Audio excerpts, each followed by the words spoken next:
Hello, my friend. Welcome to Do Not Talk. I'm Charlie Simons here, talking to the people you're not supposed to talk to, talking about things you're not supposed to talk about. That's what I do. That's why it's called Do Not Talk.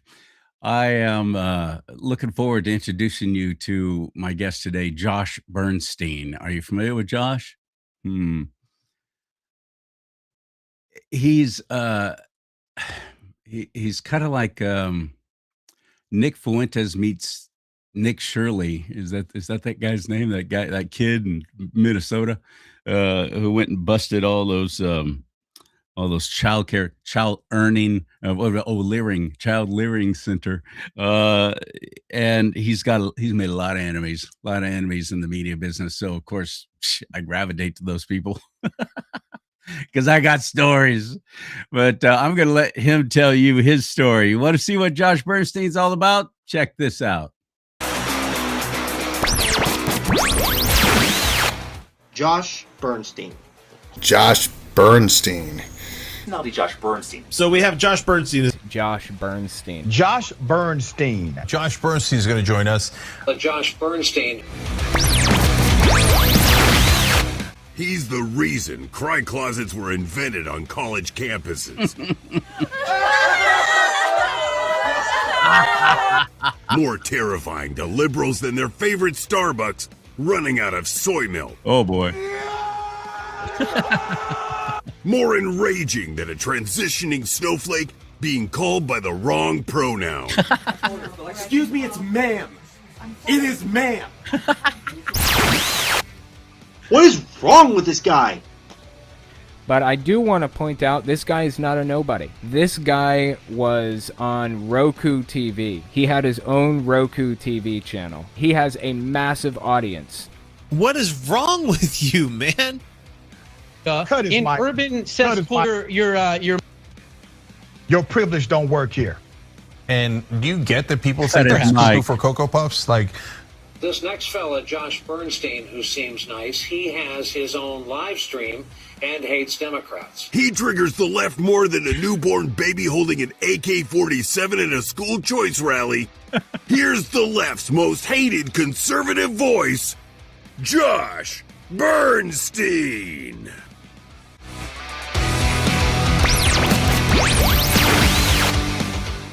Okay. I like him already. Let me ask you to do me a favor before I bring Josh in here.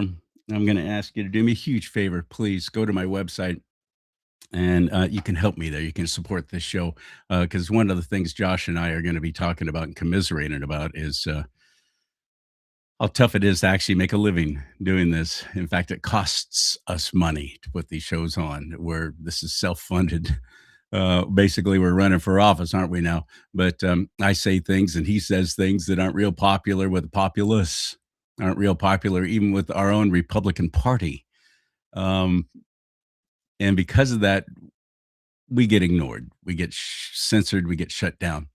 And that's happened to me so many times and in so many different ways. So any way you can help support this show, you can do it through my website at charliesimons.com. That's CharlieSimons.com. Charlie, yes, my name is Charles Lee, so that's why I spell it that way. SIMONS.com. There's ways to give there. There's also a merchandise store. You can get yourself one of these awesome 15-ounce big old mugs. Let's talk about politics and religion. There you go. You can get one of these hats. I got a whole bunch of different hats, shirts, and mugs and so on there. And I do everything I can to try and make sure they're not sourced out of China. And also, I try and keep the prices down low as well. And they split the profits with me, the company I work with. So CharlieSimons.com is where you'll find that merchandise store and everything else. You can contact me. You can even book a guest slot to be on the show like Josh did. So I appreciate you going there. Please write that down. Let me call up one other thing I noticed is missing from my little lineup here that I am going to need to kick off the show right. I'm working on a platform I'm not real familiar with.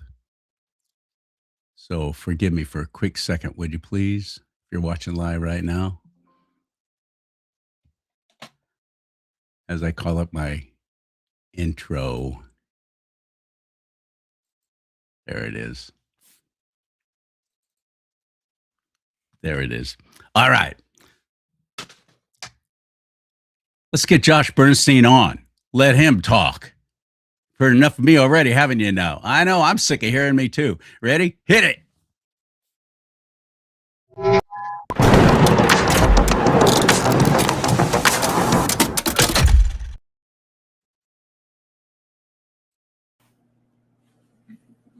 Welcome to the big old bad old broadcast. How are you, buddy?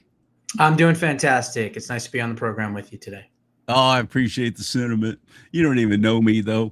You might walk away from here going, oh, why did I do that guy's show?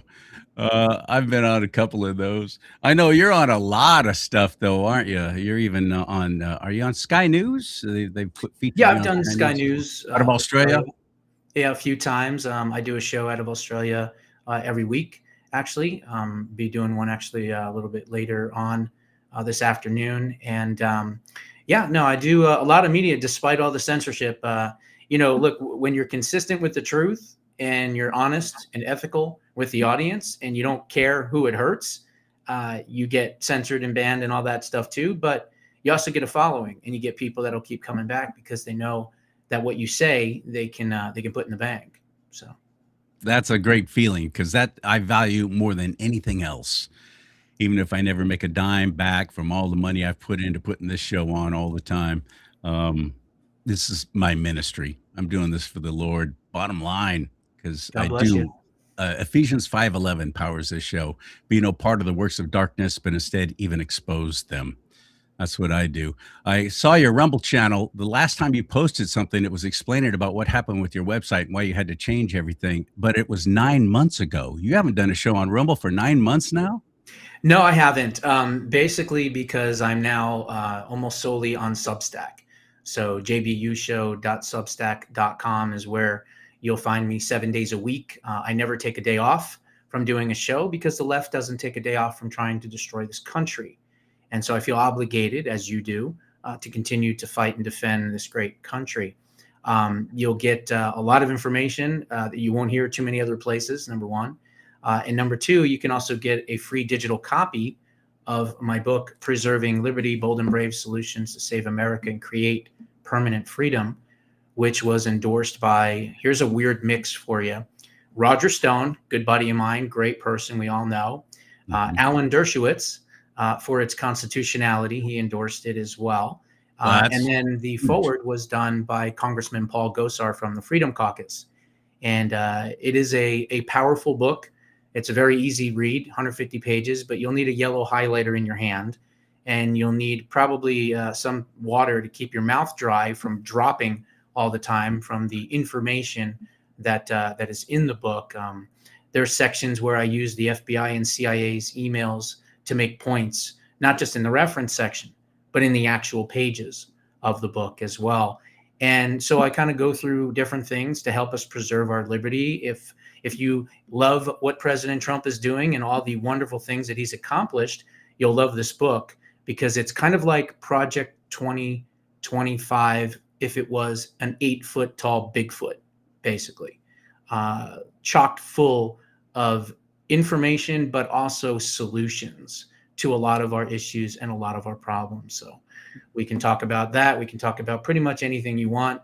I put all my eggs into the Rumble basket. I say thank God for Rumble because YouTube has deleted so many of my pages and doxed me and shut me down. And I've got 2 strikes against me and 1 more. They're going to pull the whole dang thing. Facebook pulled all my pages this past summer. Every single one of them. I'm deleted from the platform. I can't even start another Facebook page and Instagram, which is, of course, owned by Facebook. I'm just gone. 40,000 people. Boom. Suddenly I'm out of their life. And it's been a struggle. I'll tell you that right now. I watched my numbers drop dramatically on Rumble because I had no way of letting all these people know, hey, I got a new show up. And we suck at subscribing.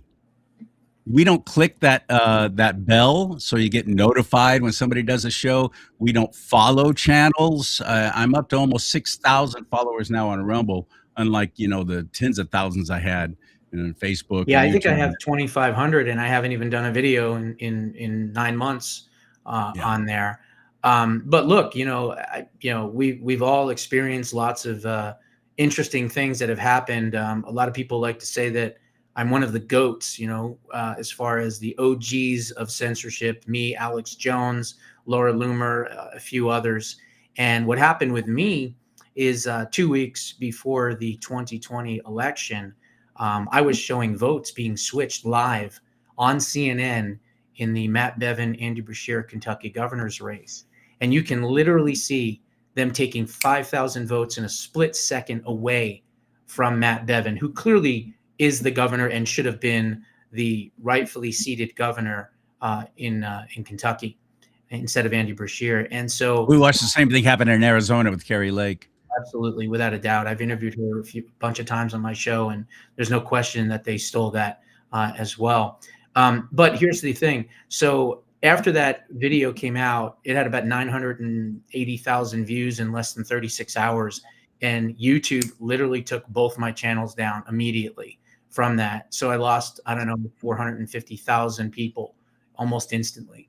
And then from there, about a week later, if you remember, you'll have to go back into the memory bank, but James O'Keefe, who I've also interviewed a couple of years back, he was doing a show and an expose, if you will, in Minneapolis, where he's right now today just dropped an absolute bombshell, which maybe we can talk about later. But back then, this was in the lead up to the election, and he was exposing how the chief of staff that worked for Ilhan Omar, or her real name, Ilhan Noor Saeed Elmi, that person was running a ballot harvesting operation out of Little Mogadishu, which is the St. Paul, Minneapolis, Minnesota Leering Center area, if you will.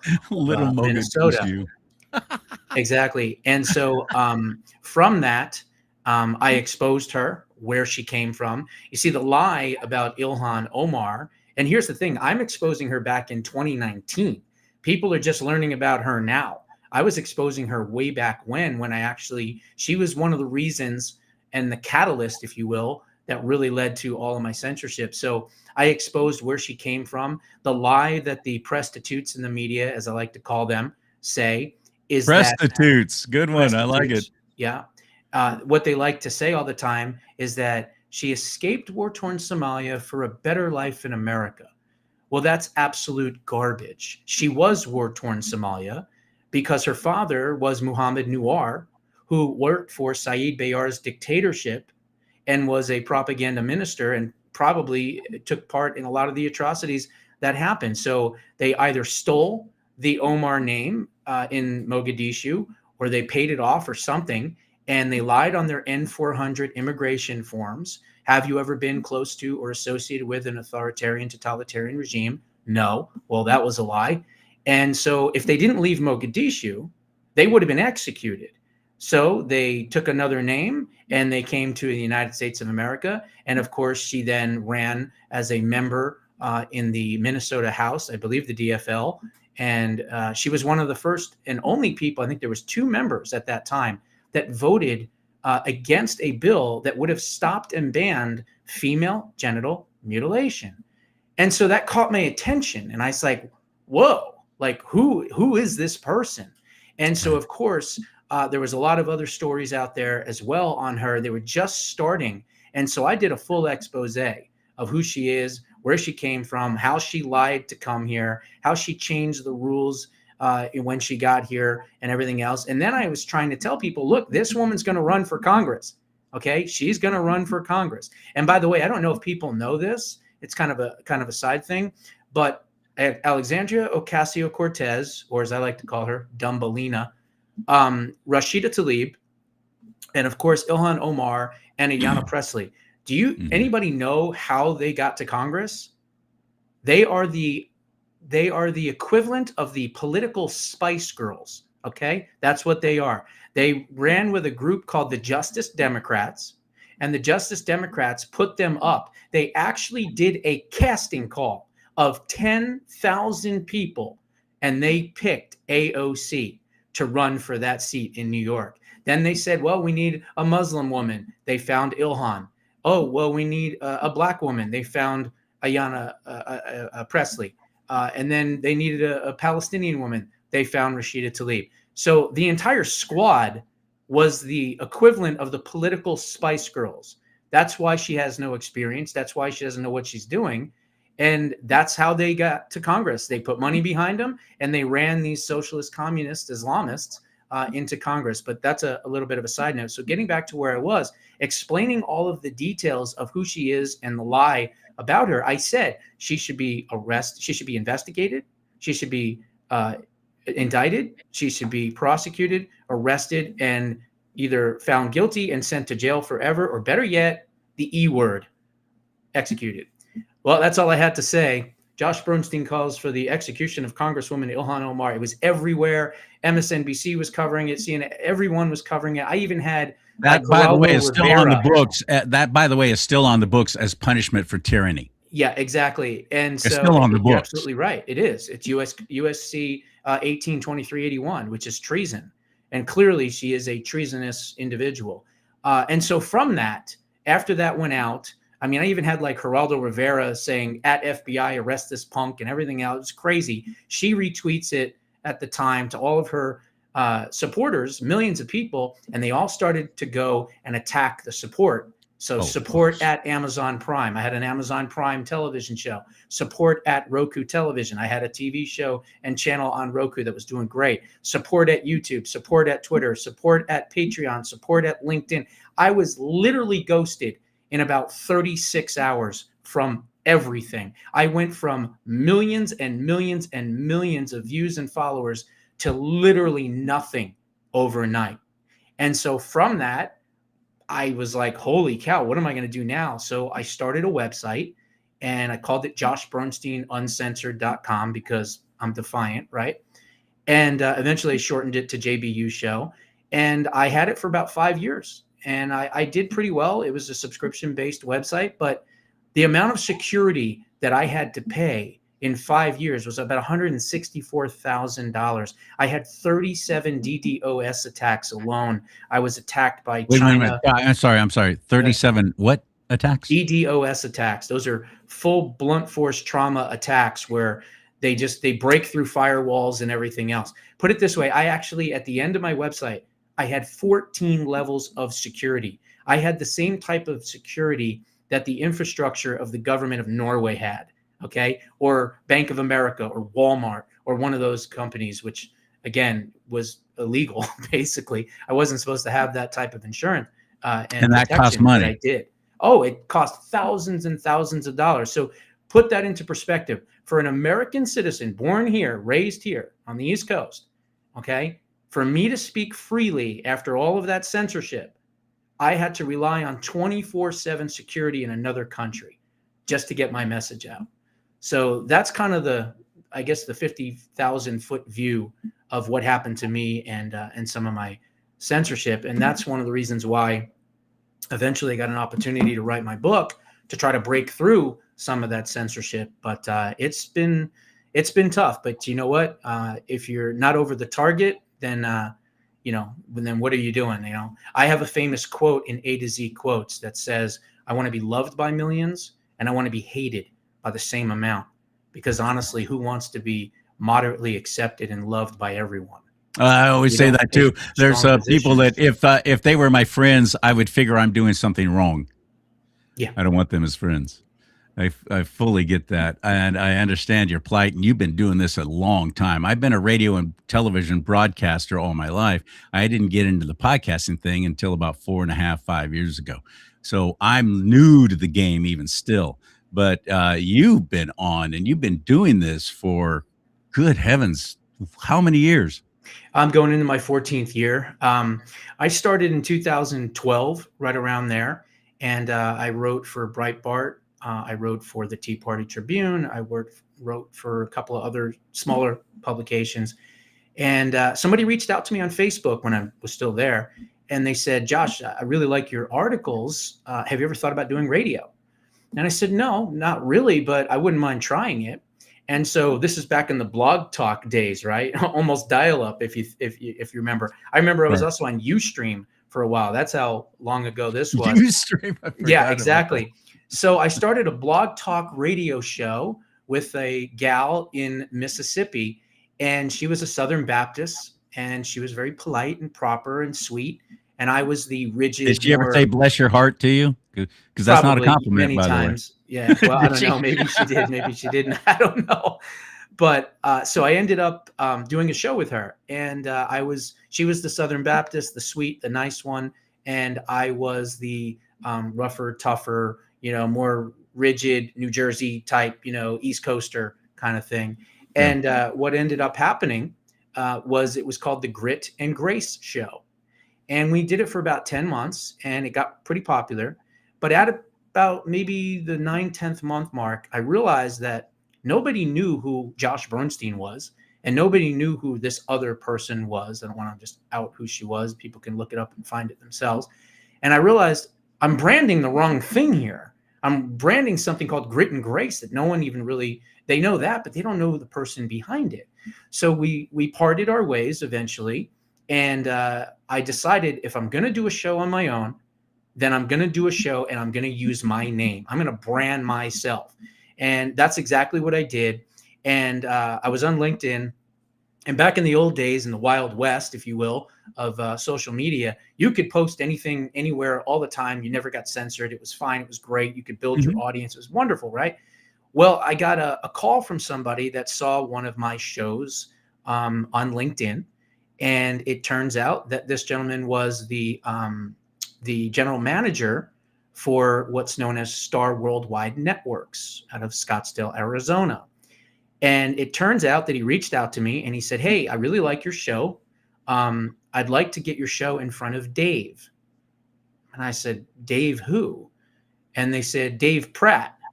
And I said, "The morning mayor, Dave Pratt? Like the famous Dave Pratt who's in the Radio Hall of Fame in Arizona?" He's like, "Yeah." I'm like, "How do you know him?" He's like, "Well, I'm his general manager."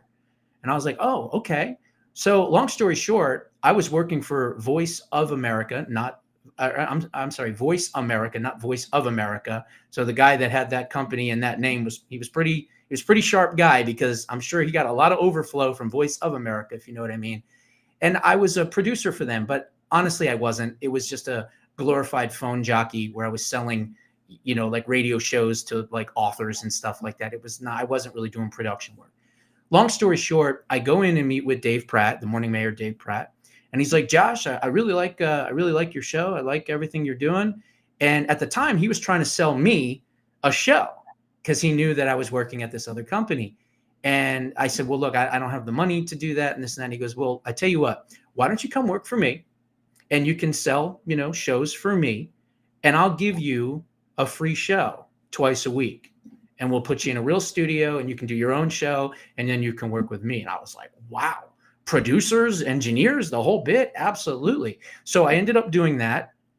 And at one point, after about maybe 4 or 5 months, he wanted to break into video, right? This isn't kind of in the beginning. We're really going way back here. Yeah, and because I was working for CBS at the time, CBS Radio, and we were live streaming the show, and corporate came down and said, "We can't figure out a way to make money on live streaming, so we're pulling it." Oh, geez, imagine that. That's why CBS is in, and all the networks really are now, because they're just that stupid.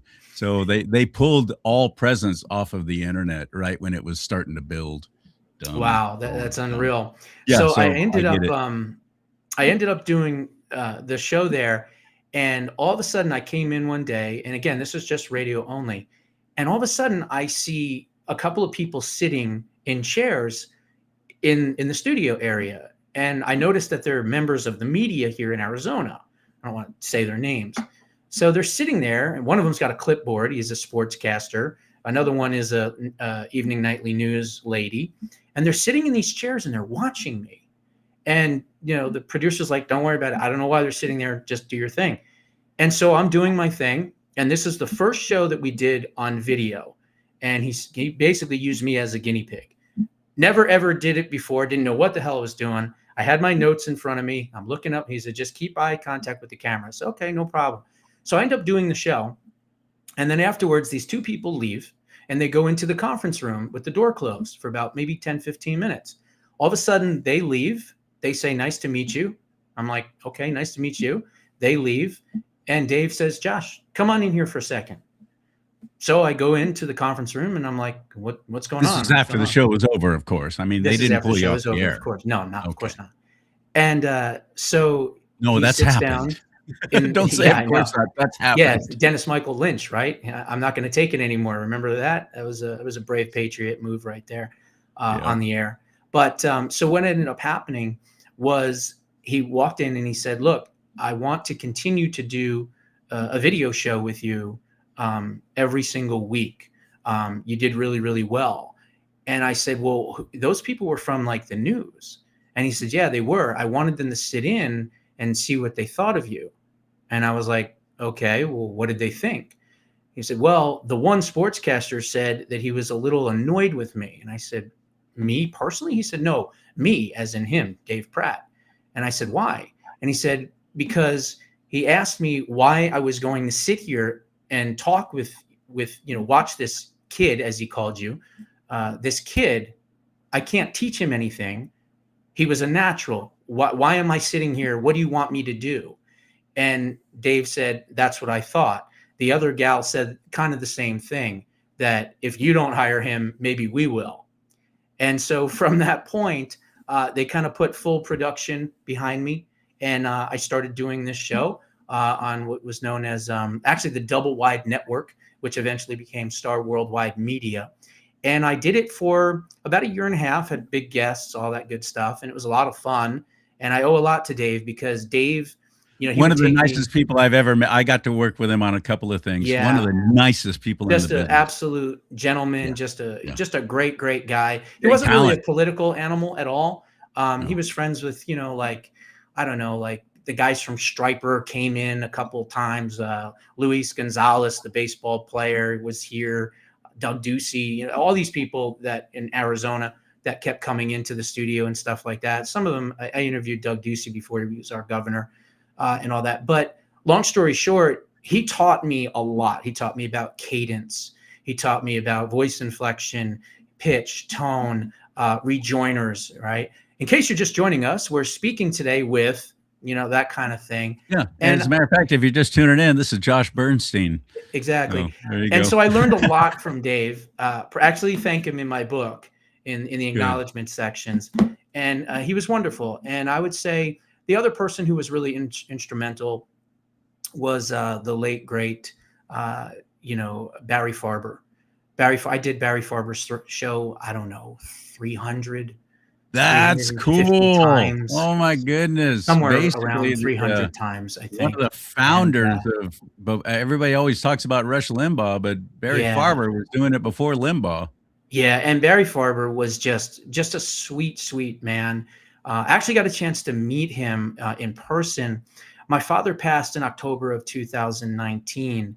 And so I'm in Arizona, and obviously I had to go back east for the funeral. And I decided, I'm going to go and see if I can get a chance to go into the city, and I'm going to go find him, locate, I talked to Celia, the daughter, and she gave me directions. And so we went up and saw him, and he died May 5th, I believe, of I think it was 2020. And so I saw him just a few months before he passed in person. And, sometimes, especially when you're coming up, and this is someone, by the way, that Sean Hannity counts as his mentor, in radio and things like that. And Barry was just this really sweet person. I loved him dearly. And he always would end every broadcast with "keep asking questions," which I always loved. And I think the thing that I learned from him is that this was a man that lived through so much history, from the Cuban Revolution to the JFK assassination to 9/11. And he would just have these most incredible stories. And sometimes when you're in media and broadcasting, the best thing that you can do is just shut up and just listen and just learn. And I loved doing his show because his setups were so amazing when he would bring up a subject, because he would kind of weave in a past historical event and then bring you to current day. And it was just incredible. It truly was incredible. Of course, he passed, and it was terrible. Actually, I was on the air when I found out. I was on the Jiggy Jaguar show, to be honest. James Lowe, Jiggy Jaguar out of Kansas. And he was like, "Oh no, breaking news." And I was like, "Oh man," it was just terrible. And so they had a tribute a couple of days later.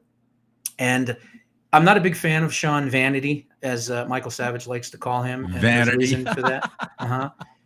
You know, Sean Vanity. imagine, I don't like to bash people. I've always been respectful, but when your quote mentor passes and you have all these big hit people in media and radio and broadcasting that I was part of this Zoom call, and you don't show up and you phone it in with a video, this is your mentor.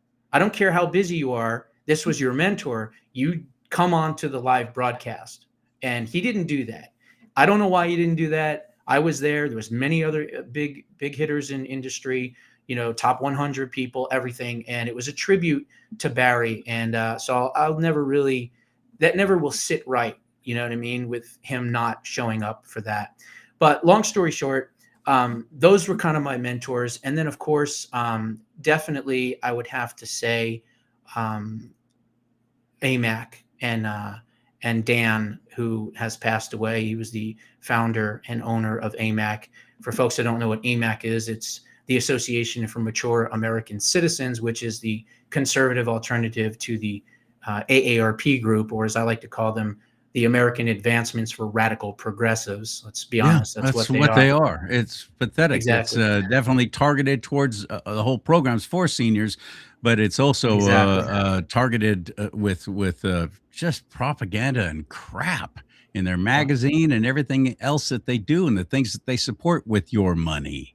Get out of AARP. I love AMAC. I think they're doing a great job. Thank God for them. So I ended up interviewing Dan at one point, and I was working with a group called Special Guests, and they were putting people on my show and things like that. I was working with them, and they booked this guy, Dan, from AMAC, founder and owner, and I'm like, what do I know about seniors and healthcare, right? So I started thinking about it. I started doing some research, and I was like, oh, I know my angle here. I'll talk about Social Security. I'll talk about Medicare. I'll talk about Obamacare, things like that. And so I had a great interview with him, about 45 minutes. It was great. And at the end of it, I was looking for advertisers. So I said to him, I said, Dan, it was a pleasure having you on your show, having you on my show. Would you like your company's message to be part of my show moving forward? And he goes, well, what do you mean by that? And I was like, well, I have these really great advertising spots and this and that. And he kind of laughed and he goes, no. I advertise on Sean Hannity's show and Laura Ingram's show and all the, and I was like, well, I certainly don't have that type of an audience now. And he goes, no, you don't, but you have something else that I like. And I said, well, what's that? He goes, well, I like the way that you handled yourself. You're articulate, you're smart, you're compassionate, you know your stuff. Would you want to be a spokesperson for my group? And I was like, absolutely, yes, I'd be honored to. And he said, okay. You're trying to get him to advertise on your show, and he's now saying he wants to pay you. That's to correct. be a spokesman. Oh, that's swinging for the fences there, buddy. Good job. Yeah. And so what happened was he goes, I got to go to Washington and I got to do some lobbying work in DC. Give me 2 weeks and I'll have the lady call you and we'll work out some details. So a week goes by. I don't hear anything. 2 weeks goes by. I don't hear anything. So I finally just call him and I go, hey, Dan, it's Josh Bernstein. You were on my show a while back. Oh yeah, Josh, I'm so sorry. Did no one call you? No. Oh, okay. Give me till tomorrow and I'll call you back. And so he did. And we worked out a kind of like an agreement where it was kind of like, okay, we'll book you on radio shows, TV, whatever. And you get paid a certain amount per, interview. So like $100 or whatever it was. And if it was television, it was 200 or whatever it was. This was a long time ago. And so all I had to do was talk about AMAC and then give out the phone number and free memberships. I think it was 1-800-262-2883. I don't remember. It's been a long time. Maybe that's it. Maybe it's not. Long story short, I could talk about any subject matter on any of these shows as long as I promoted AMAC in the beginning. And they introduced me as Josh, AMAC spokesperson, national spokesperson, Josh Bernstein. So now all of a sudden I've got a big title, which helped me career-wise as well. Yeah. But when I got censored, and actually even before that, I think when Dan passed away, he had a stroke, so may God rest his soul. The kids took over, and they ended up firing me because I guess I was too controversial or whatever. They ended up hiring Rudy Giuliani. Rudy Giuliani did it for maybe 3-4 months. Then he left, and then there was like a whole bunch of people going in and out, in and out, in and out. And then I think after Fran Tarkington, they eventually settled on that guy Ben Ferguson, who's in the media as well. I think sometimes he works with Ted Cruz on The Verdict or something. I think he's like a guest with them or something. And so they work together, whatever. And so I think he's also still the national spokesperson. Maybe he isn't, maybe he's not. I don't know. I'm not sure. But here I was in my 40s, not even old enough to get a membership for the group because it's 50 plus, and I'm representing 2 million seniors.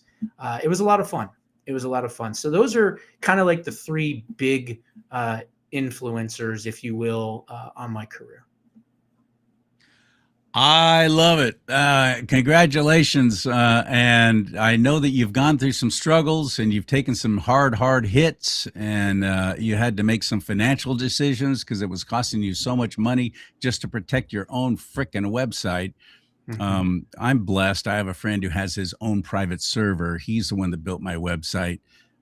So it cannot be taken down, but that doesn't mean it can't be attacked. Yeah, it certainly could. And, well, that's why I moved over to the Substack, because, knock on wood, they don't do any censoring. And not only do they not do any censoring, but they actually help promote you.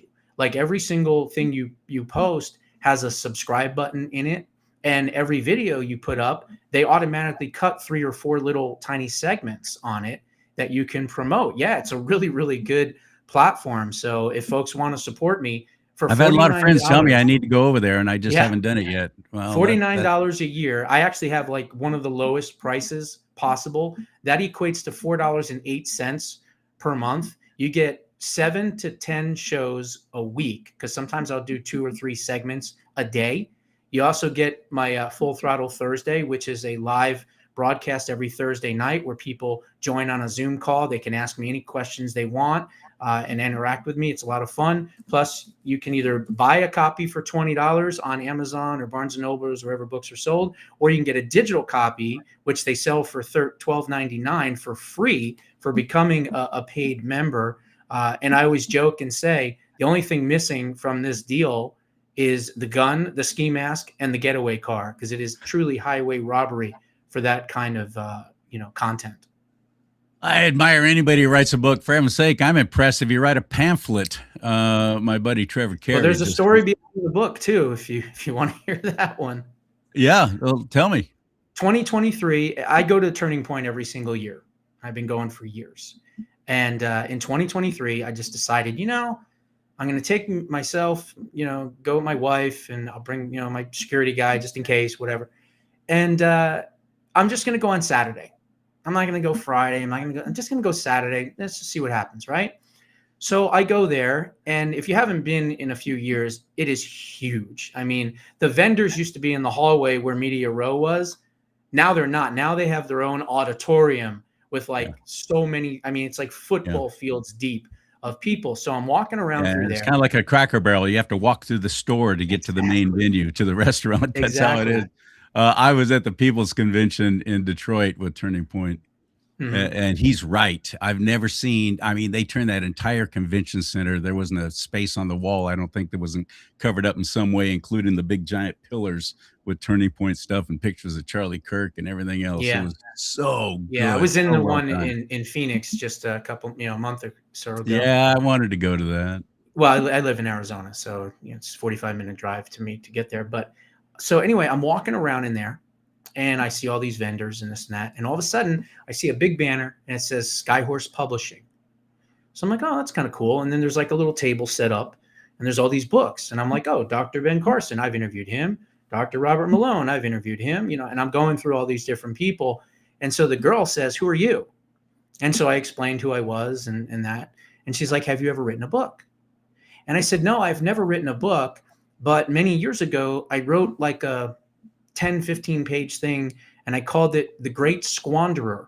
And it was about Barack Obama, having an opportunity, being the first Black president, to not be divisive and race baiting and all that, and actually be a better candidate and better person to bring the country together. Right, exactly. And I said, but it's really not timely now. She goes, no, it's not. She goes, but Why don't you write something and submit it to us, and maybe we'll get you published. And I said, oh, okay, maybe I'll do that. So I get home, and I've known AJ Rice for years, over 10 years. If you don't know who that is, do you know who AJ Rice is from Publius PR? Absolutely. Yes, I've had him on. Great guy. Love him to He death. really Good is, friend of mine. Yeah. A lot of big guests I've gotten through the years from him, so I'm very thankful of that. Anyway, he sent me a PR statement, like, you know, how you get all these PR statements for different shows. And all of a sudden I see Tony Lyons, and it says RFK Jr. 2024 PAC president, and then / owner of Skyhorse Publishing. And I went, wait a minute. So I grab my business cards, I'm flipping through, and I go, Rachel Marble. And then I went, Tony Lyons, owner. I said, holy cow. I called AJ. I said, AJ, you got to get Tony on right away. Okay, no problem, Josh. So I get him on the show, and we're talking about RFK Jr.'s campaign and all that. And I talked to him about, you know, Skyhorse, of course, and off the air, because I didn't want to do that on the air. I would never do that. But off the air, my goal was to say, hey, I wrote something called Preserving Liberty. Can I send it directly to you? And he was like, yeah, sure, no problem. But once again, like with AMAC, he threw a wrench in things. He then offered to kind of hire me to interview his guests every Friday because he liked the interview. He was impressed or whatever. So I'm like, okay, I'd be happy to do that. So this was December. It was like the last day of December, like 29th, 30th, something like that. And come January, the first Friday, I'm interviewing one of his guests, right? And then every week after that. So I don't hear anything all of January. I'm like, okay, no problem. February rolls around. Every Friday, I'm interviewing one of his guests. I still don't hear anything. So then March rolls around. It's 3 months now, and I'm interviewing his guests. And finally, at the end of March, I'm like, man, what's going on? I haven't heard anything, this and that. So I was starting to get a little, you know, perturbed, I guess would be the right word. And I actually had my assistant, my publicist, say, let me see if I can find somebody there and see if we can talk to them. And I was like, all right, because after that, I was like, I'm going to Winning Team. I'm going to, you know, all these other publishing houses and stuff. Right. And so many to choose from. Yeah. Yeah. And so before I did that, I said, all right, I'll be calm. I'll be patient. And she ends up hooking up with Hector.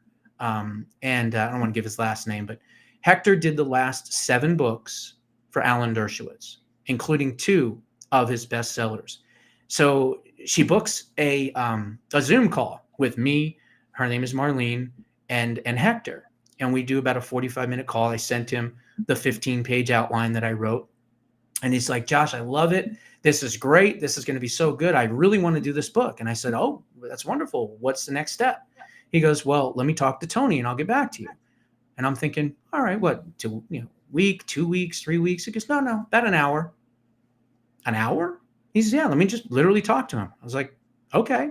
An hour and a half later, I get a phone call saying, Josh, I talked to Tony. He gave us the green light to doing Preserving Liberty. And it was like, I was like, wow, like that is unbelievable. And the saddest part about this, and it just kills me, is that I couldn't tell Charlie at Turning Point and say, thank you, Charlie. It was your event that let me become a traditionally published author. And that kills me to this day. But yeah, that's the story behind Preserving Liberty. I went to see him speak 3 different times, each time better than the one before. The last one was actually at San Francisco State University. And the police department actually did an extraordinary job of keeping the protesters away.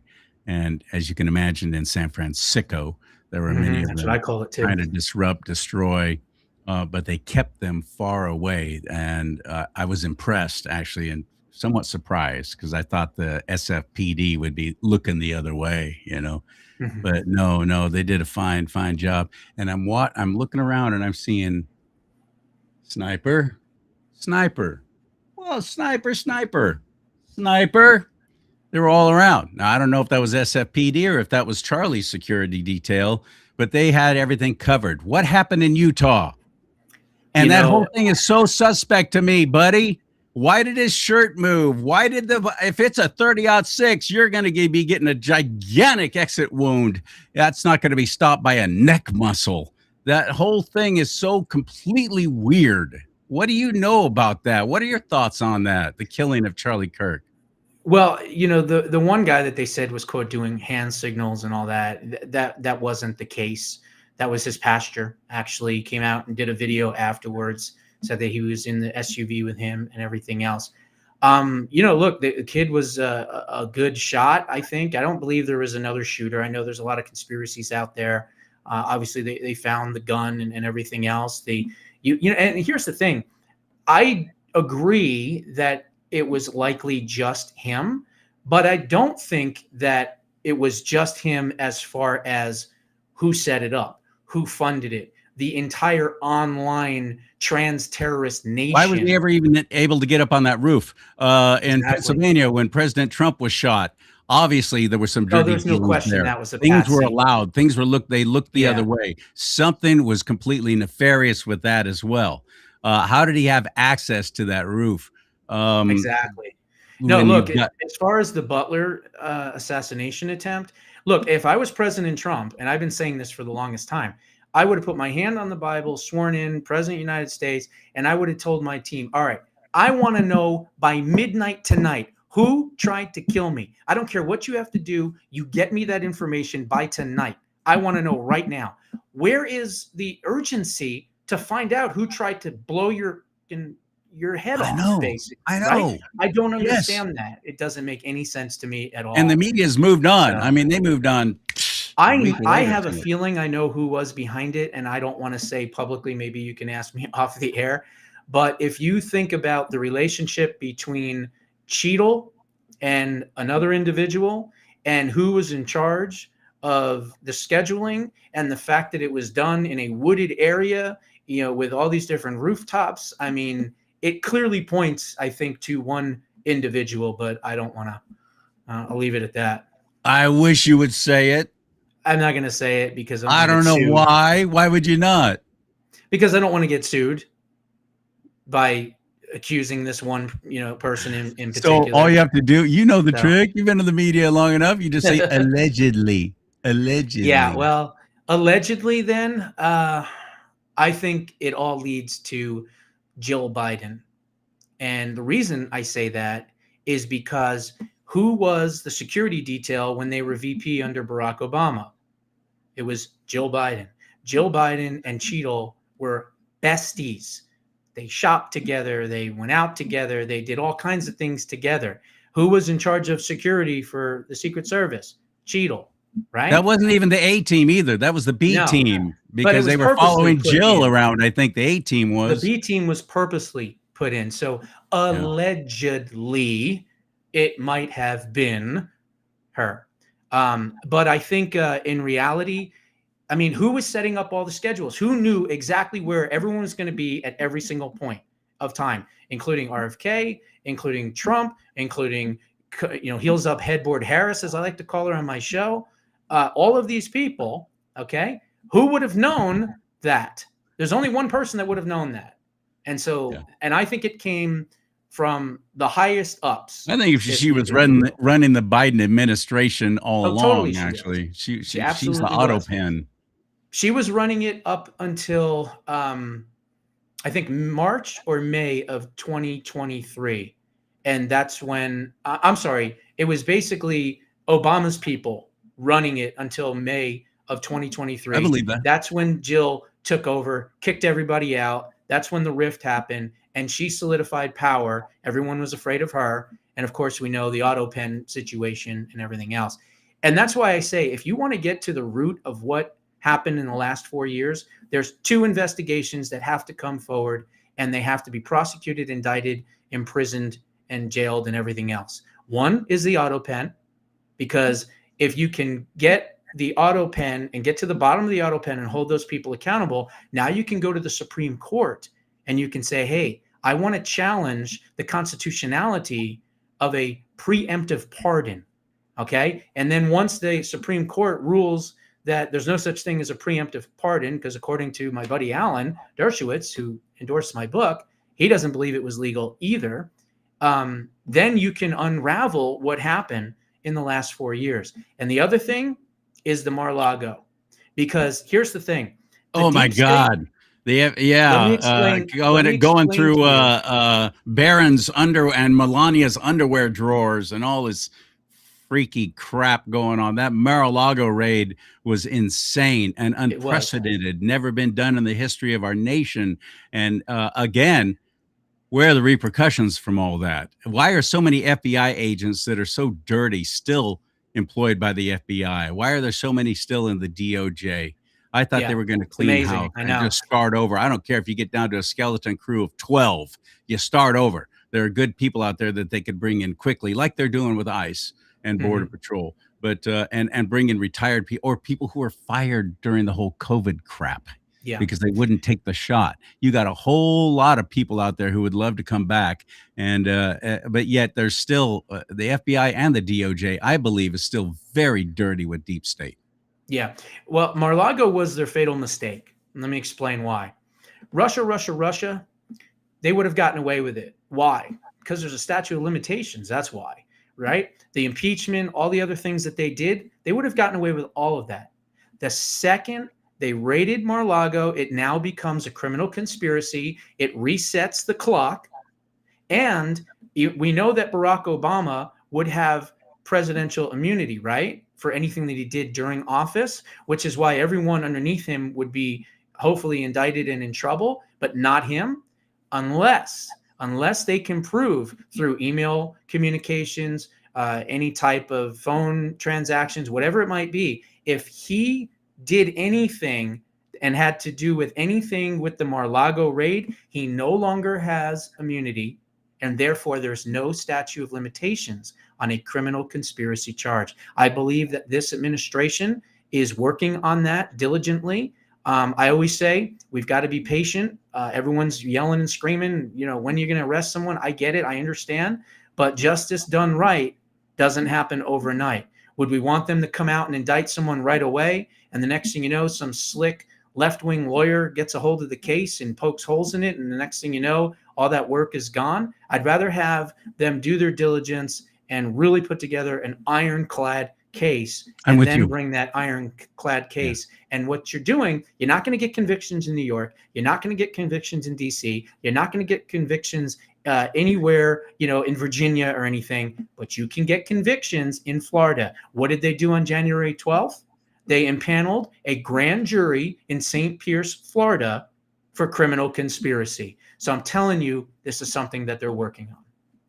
I hope you're right. I wrote an article about this very thing because all my fellow conservatives were screaming and squealing about where are the arrests? How come people haven't been arrested? And I'm like, please stop saying that. Exactly. And I literally had them say, oh, it's going to destroy us at the midterms. I'm not even going to bother voting unless there's some arrests start happening. Well, to what end? Okay, look what just happened with James Comey. Look what happened with Letitia James. They walked because you got all these dirty judges and they can't impeach them because we don't have a majority in the House and the Senate. We got to have that at the midterms. And everybody's saying now with the Minnesota thing going on, oh, it's hurt Trump so badly, we're going to lose dramatically at the midterms. Well, you fellow Republicans suck at even showing up for voting in the midterms and in the primaries. So sit down and shut up unless you're going to actually get involved and start getting people registered to vote and start getting them to show up for the primaries coming up this summer.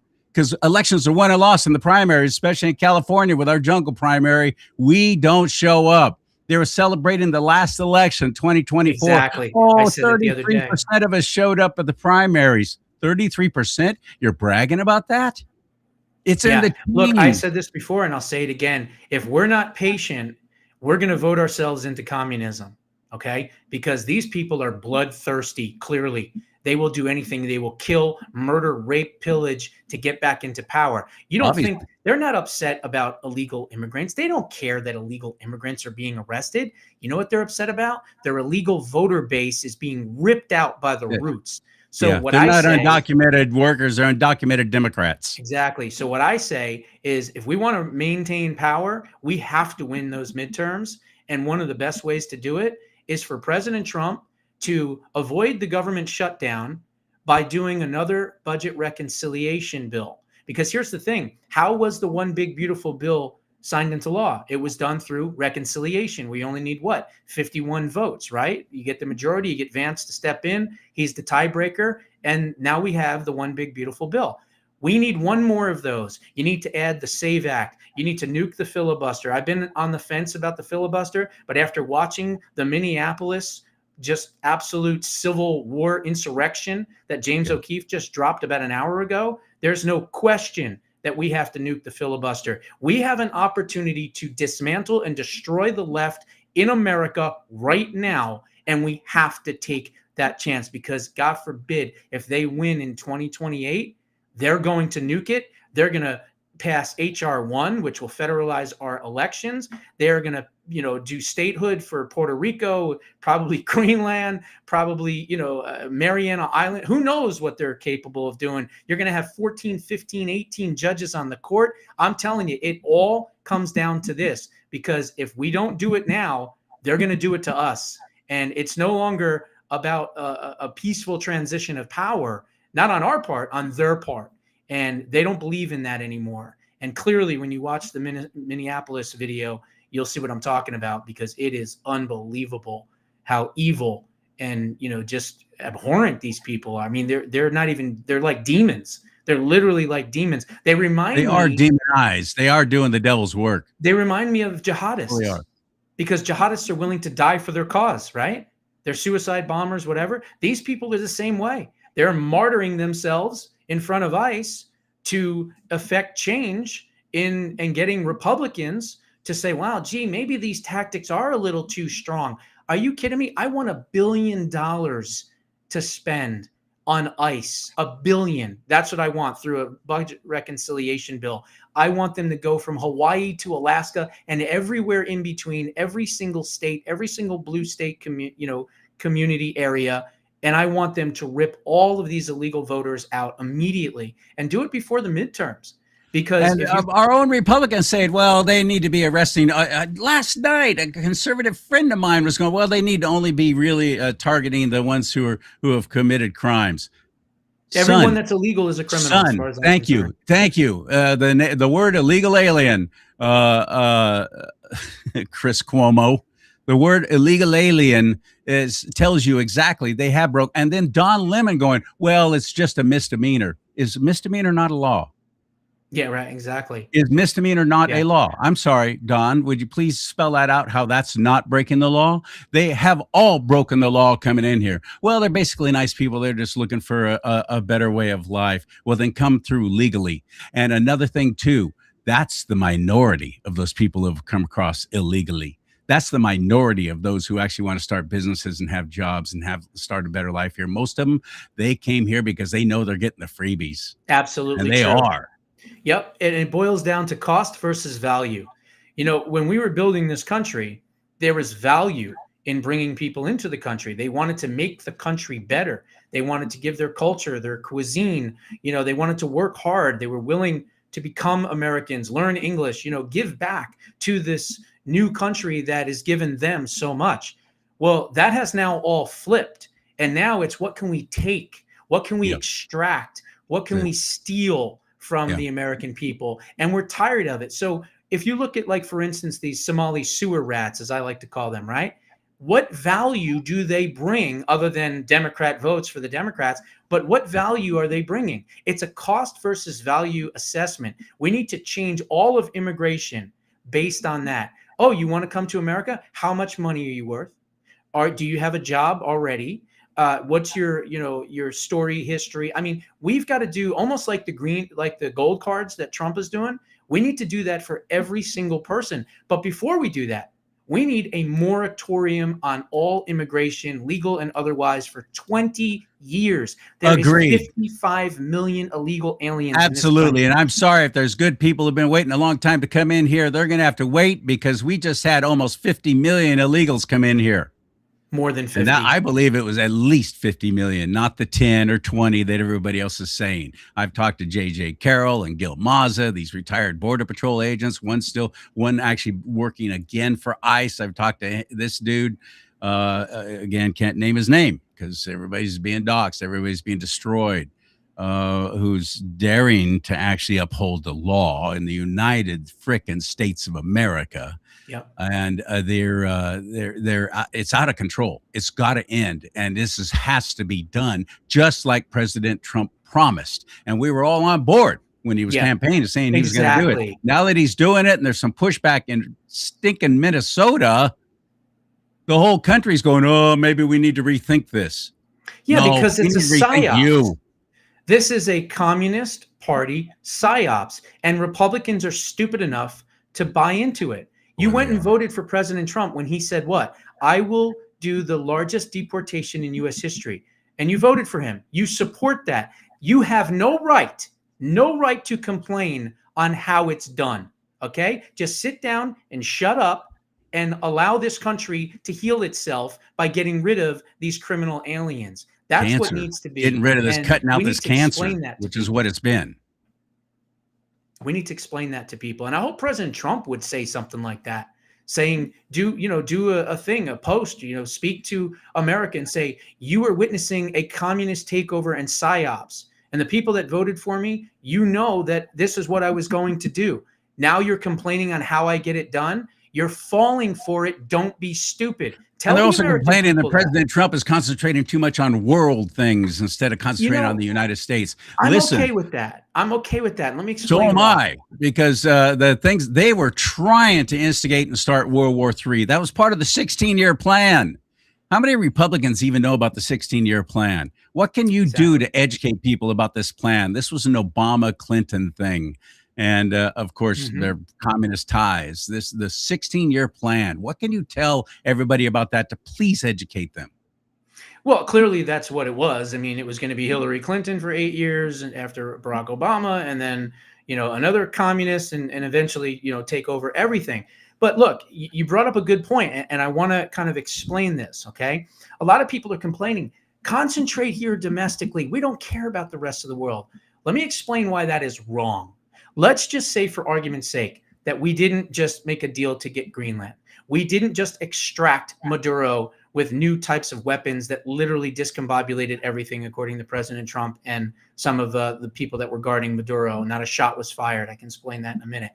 We didn't, just put all these tariffs on all these countries. Let's just say that we only did domestic, and we didn't do anything about that. And we have a great economy and everything's doing hunky-dory. We're doing fantastic. And God forbid, in 2028, we lose. And we still have China. And we still have Iran. And we still have Maduro. And we still have Cuba. Why would you want that? How about destroy the mechanisms that are the impediment to world peace now, and then eventually get to the domestic stuff? I mean, you got to understand something. With Venezuela... Okay, let me explain this real quick. Venezuela was number one in crude oil reserves, 302 billion. Okay, and China was counting on that. By extracting Maduro and taking him out and taking the oil, we are now number one. We went from number 10 at 48 billion oil reserves to number one. Now, China was getting 13% of their oil from Venezuela. Where do you think the other 87% is coming from? Iran. Iran is number 3. You've got Saudi Arabia, and number 3 at 209 billion crude oil reserves is Iran. So if the Iranian regime falls, which I believe it will very, very shortly, and you take that oil plus America's already 48, plus the 302 and the 209, you are now talking 560 billion crude oil reserves for the United States, far and away the most powerful country now when it comes to oil. And every single country in the world has to obey us and buy oil from us. That is the power structure that President Trump and his vision for this country and this world is putting forward. And getting Greenland was huge, because Greenland, look, you've got 80% of Greenland that's under ice. Only 20% of the people live, 57,000 people. I mean, Ohio State University has more students, okay, than the entire country of Greenland. And Nuuk, N-U-U-K, is the capital, and that's where all the people live, okay? So if you secure that And remember, there was the agreement after World War II. Actually, I should say during World War II, here's what happened. The Nazis invaded Denmark. And of course, the Denmark was like ungunned. I mean, they couldn't handle it, right? So they reached out to the United States and said, hey, we need help here. We then went into Denmark and pushed the Nazis out. Okay. And what happened from that point is we signed an agreement in 1951 allowing us to secure the airspace and build military bases in Greenland. Now, granted, it wasn't an ownership type of situation. It was just an agreement. So we didn't really own the land to do it, but we did put the Thule Air Force Base, which is now the Patufik or whatever it's called now, Space Force Base in the northern part of Greenland. And we can secure the airspace, and we can secure the country now. And we're going to build 4 to 6 more military bases with anti-missile defense systems and things like that in Greenland. And the thing is that the Golden Dome, the majority of it is going to be in Greenland, and it's going to protect, of course, the United States, Greenland. It's going to protect probably even Denmark, and it's going to protect Canada. And that's a very real thing. For anybody who doesn't know it, or they think, oh, it sounds like a Trump thing, gold, whatever. It's worked for Israel now for quite a while, the Iron Dome, as they call it there. Absolutely. And it was American technology, according to President Trump, because he said it the other day in Davos.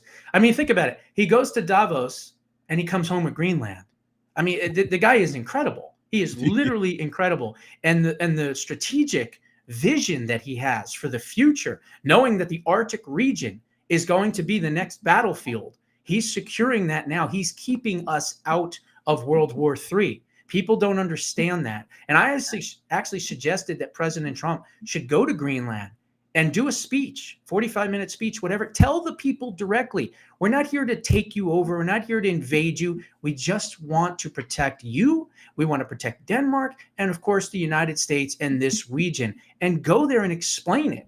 And that's what he really needs to do. But I think in reality, this is going to be the best thing that he could have done. But think about it. You have 28 million people liberated potentially in Venezuela, which is going to happen. You've got 92 million in Iran. And when the Cuban regime falls, which it will within 2 years or less, I can almost guarantee you that, that's another 11 million. So President Trump's legacy, if you will, at the end of this presidency will have been to liberate from communism 130 million plus people. If you want to talk about doing the right thing foreign policy wise, that's it. We get a majority in the House and the Senate this coming November. If it doesn't show matter. up for the primary elections, regardless. Even if we lost the midterms, they will attack him in so many different ways. They will defund all this, just like they're trying to defund ICE right now. They will. This is going to be catastrophic if we don't maintain some kind of majority in the House and the Senate. That's how important I agree with you. Get registered to vote. Registertovote.ca.gov out here in California. I don't know, wherever you are, look it up. Registertovote.ca.gov. This has to be done. We've got to do this. We've got to show up this June for the primary election, and then again in November, and vote the whole ballot. Yep. Stop just voting president, vice president, and then leaving everything else open. Because there are ways in California that they're cheating now, that they'll literally take what you don't vote for and they'll turn it into a vote against you. This is real. This is going on. I pray that President Trump will be able to fix elections before this coming November. I don't know how he's going to do it in states like California, because they will just literally go, yeah, we're not going to comply. And then how do you reverse an election that's already been done? Obviously, Joe Biden did not really win that election in 2020, but yet we had 4 years under that tyrannical nutbag. It's imperative that we do this. And speaking of prayer, it's imperative that we pray for President Trump's safety. Pray for him, pray for his family. Absolutely. Pray for him, pray for his family and his administration. Pray for their protection. Yep. That is vitally important right now. If you don't think there's power in prayer, then you're not paying attention. God is. And I do believe that that he will heal our land if we humble ourselves, we turn away from our sin, we ask for forgiveness. He will do that, and he will heal our land. He promises that. That's in 2 Chronicles. So there are things happening now in spirit principalities, whatever you want to call it. There are levels of darkness that we can't even comprehend. Most of us is not even in our DNA to realize how wicked and evil these people are. I mean, they're sucking the blood out of children to stay young looking. These freaks need to go. They need to die. It's pretty. No, it's pretty insane. I'm not supposed to make that judgment. So please, Lord, forgive me for saying that. But I do know Jesus said anyone who causes any of these young ones to stumble, it's be better for them to have a heavy millstone tied around their neck and to be cast into the sea. He didn't say it'd be better for them to do it to themselves. He said it'd be better to be done to them. I'm stocking up on millstones. Everyone else is buying gold and silver. I'm buying millstones. I am done. Son, I'm so sick of these people. They need to go. They need to get out. And Armageddon's on its way, man. We're in the last days. So I'm not going to sit back and go, well, I'll just wait until Jesus comes back and he'll take me away. I'm going to be quiet over here. That's going against scripture as well. That's going against scripture. Why do you think we've been censored? Why do you think I've been censored? Because I'm not afraid to tell you right to your face what I'm thinking and what needs to be done, and then be not only active in engaging in it, but also helping my audience and things like that, giving out phone numbers, giving out email addresses, telling people how to be civically active and engaged. That's what preserving liberty is all about. That's why it's titled Create Permanent Freedom. Let's understand there's been 300 executive orders. How many of those are permanent? Only 28. They won't be. As soon as you get some Democrat in there, they'll reverse them all. 28 are permanent. Why? Because they were included in the big, beautiful bill. But the rest Thank God for that. All be reversed. He's got 90 people proposed to be U.S. attorneys. Only about 17 of them have been approved. What's going on, Mike Johnson? What's going on? Well, it would be Thune. It would be Thune that approves the judges. Or excuse me, my apologies. Yes, you're absolutely right. But regardless of all that, we have got to do one more budget reconciliation bill, and in it we have to put the SAVE Act and election integrity. Because if we don't do it, it's curtains for this country. I'm telling you. It is that serious. It is absolutely that serious. He's not exaggerating. No, I'm not. Josh Bernstein, I had a feeling when I first came across you, I've been in a broadcasting side of things for so long. I haven't paid attention to what's going on in the podcasting world most of my career. I didn't care. I was busy doing my own thing. I always, I put all my eggs in the broadcast. I was on radio for a while, KFNX 1100, about 6 months or so. Where's that out of? Phoenix. Okay, gotcha. Phoenix market. But when I ran across you and I saw what you were doing and who you were, I thought, oh, I got to get this guy on. I think he and I are going to get along great. So I'm glad I did, and I was right. I think you're fantastic. How do we find you? How do we help you? How do we get your book? Run through that. Yeah, you can get the book on Amazon, Preserving Liberty. And you can find it on Amazon. Or if you want a digital copy, just join my Substack. That's where all the action's at for me every single day, like I said. And it's jbushow.substack.com, jbushow.substack.com. And you can join me on Thursdays live. But I'm going to do a show kind of like what I did right now, where you're going to find out details and information that you've never heard anywhere else, that I can guarantee you. And, I cover it all. It doesn't matter what the subject is. I can cover it from geopolitical, international, abortion. It doesn't matter what it is. I can cover any topic. Because I always say, I hate these people that get on radio and television and go, well, ask me about this, but don't ask me about that. Don't talk to me about that, but only ask me that. Look, if you're on radio or television, I've had guests walk out because I went ahead. You should be able to cover it all. And if you can't cover it all, you shouldn't be on radio or television. Yeah, exactly. Oh man, I really enjoyed talking with you, Josh Bernstein. Thank you so much for your time. Would you come back on the show again? Topic, and I mean that. I was just going to ask, will you come back on the show again? Absolutely. I said that to Dr. Drew, and he did a little thing after I got off the air, and he goes, "Wow, I really like that. Anytime, any topic. I'm going to have him back on." So, and I mean it. Anytime, any topic, and with short notice. I don't have notes with me, and I didn't write stuff down or anything. This is, if you don't have the knowledge, you shouldn't be on the air, as far as I'm concerned. And Brian Williams from Embassy Nightly News. Yeah, you're Brian on his hit what list. What a putz that guy is. You're on his hit list. Was my publicist. Well, that makes you a good guy in my book. My publicist found that real quick, that clip, And it was a clip of me basically designating the Democrat Party a terrorist organization, because they are. Let's face it. I mean, they're violent. They don't believe in rule of law. They're lawless. They're anarchists. So yeah, they are a terrorist organization, no different than other terrorist organizations. And so there was like a 2-minute thing, and then at the end he says something like, "And if any of you think that this is just outside the fringe, I remind you of the boiling frog experiment." And then he says something like, "And that's our show for the night. I'm Brian Williams, NBC Nightly News." He did that on the his eighth broadcast till the end. So in other words, he had 8 more broadcasts. He already knew he was out. Exactly. And so we found the clip, and I was like, oh, this will be great for an opening. Oh my God, I would love this. And so we put together, I wrote that entire opening, by the way, the entire thing. So, and that was from like 2022, 2023. So who knows? The years just kind of keep going on and on and on. Yeah, huh? My dad always said, son, the older you get, the faster the years will go. I'm like, oh, great, Dad. Thanks a lot for cursing me with that. Yeah. Because he's been right. I appreciate you very much, my friend. Absolutely. Thank you so like much I said, for the time. anytime, any topic, I'm there. I appreciate that very much. And don't say that, because I will do it. I'll have him on every week, just like I do Arthur Schopper, who I also get a big kick out of. I love his mind. I love his mind. Love that guy's brain. Thank you so much for tuning in. I hope you share this with others. I hope that you will go to my website and help. I hope you will buy some products in my merchandise store.